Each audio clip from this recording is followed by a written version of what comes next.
Question అనమాట.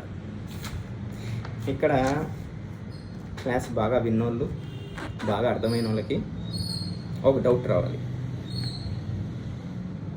ఏంటంటే ఇక్కడ చెప్పిందేమో క్రానిక్ డ్రగ్ని యాక్యూట్ కండిషన్లో కానీ ఇచ్చినట్లయితే దాని యొక్క యాక్షన్ తొందరగా అయిపోయి మళ్ళీ రిపీట్ చేయాల్సి వస్తుంది, ఫ్రీక్వెంట్గా రిపీట్ చేయాల్సి వస్తుంది అని చెప్తున్నారు.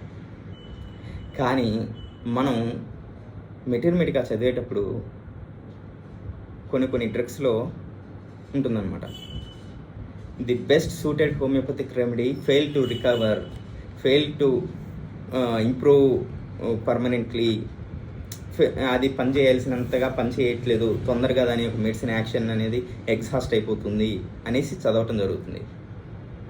మరి దానికి ఆ సెంటెన్స్కి ఇక్కడ చెప్పినటువంటి దీనికి డిఫరెన్స్ అనేది ఏంటి? ఎవరికన్నా అర్థమైందా? ఎవరికైనా డౌట్ వచ్చిందా?